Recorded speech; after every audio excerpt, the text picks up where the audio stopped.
Ayo, I got invited to a philanthropy gathering where you have to give at least 6 figures to be in the room. Good. Okay, that is the requirement. All right, that's the only common denominator in this gathering. Yeah.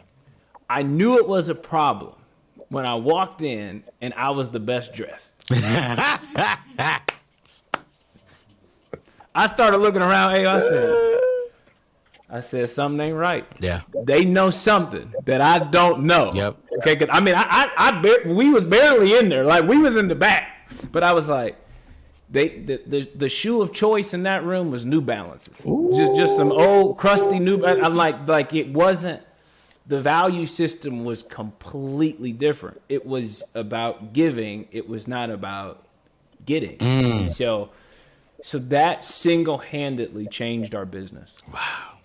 Single-handedly, because we started living by giving goals. Yeah. Instead of, hey, how much do we make a year? It's like, no, we want, if we really want to make a difference, we've got to start asking a different question. How much are we giving away? How much are we giving? So everyone that works for me knows, like, hey, this is what we do and why we do it. And so the other day I was speaking for a Fortune 500 company, and it was the greatest intro I've ever gotten.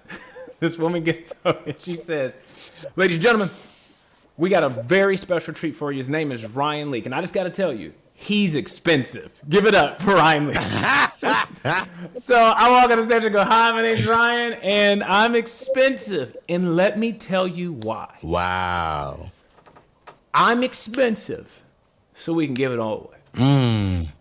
And I'm talking at a sales conference where the whole theme is, well, how can we get? I'm going, yeah, if you really want to get, I don't give to get. I'm just telling you, the more I give, the more that ends up coming back. Yeah. It's just a principle. Yeah.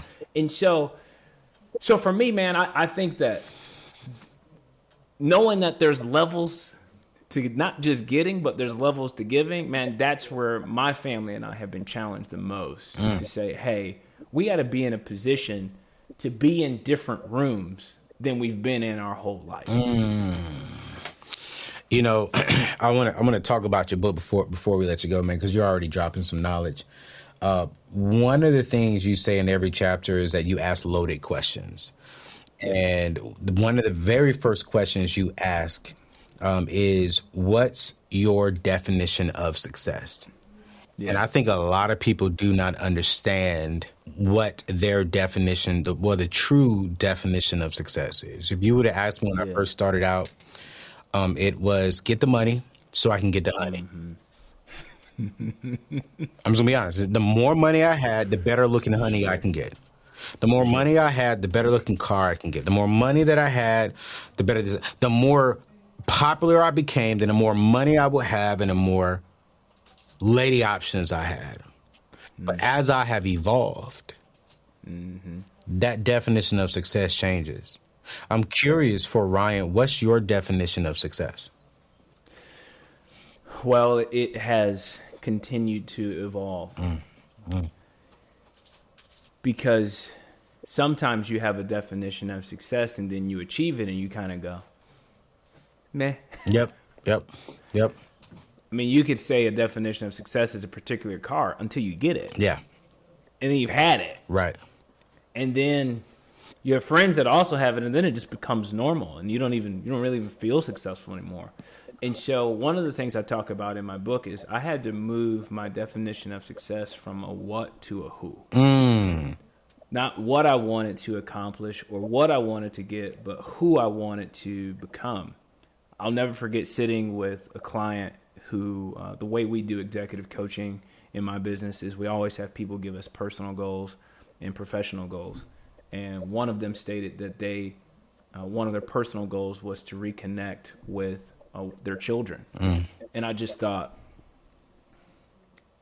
man, what do I need to do right now to make sure that my kids want to come home for Thanksgiving? Like, what do I need to do right now to make sure? I can't tell you the amount of people I talk to who aren't on speaking terms with their kids over a litany of subjects. religion, politics, race, money, you name it. And I just think, man, there's a lot of things to accomplish in business. But what's the point of accomplishing that and losing what actually matters the most? Yeah. The thing that I'm actually the most excited about in 2023 is being the assistant coach for my son's basketball team. That's in the midst of building a company, Wow. speaking all over the world, Yeah. writing books and doing courses, and all of that is fine and dandy, and that's just a part of my career, but it doesn't define success for me. Yeah. Where I start defining success is first starting in this home. And secondly, man, I think, I was sitting with a coach, which I think is one of the key things that people need to do to take their life to another level, is to really sit with somebody that you can trust.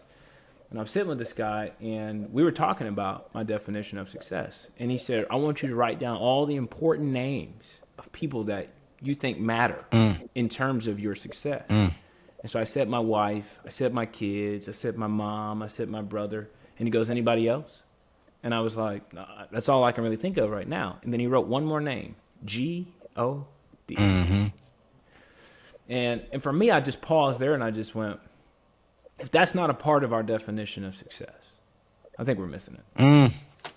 How does God define success? In Mark 10, he encounters a rich young ruler. This guy has everything everybody wants. He's rich, young, and powerful. Yeah.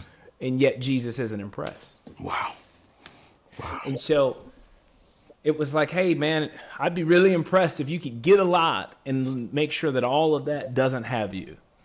If you can get there, you're successful. Man. But I'm not impressed with what you got. I would be really impressed if you got it and you realize, hey, it's just stuff. And so man, we are incredibly humbled by the amount of success that we've had in business and all of that. But at the end of the day, it's just stuff. It's just a nice business. It doesn't own us. Yeah. And so I think for me, I have to make sure that I keep the main thing the main thing.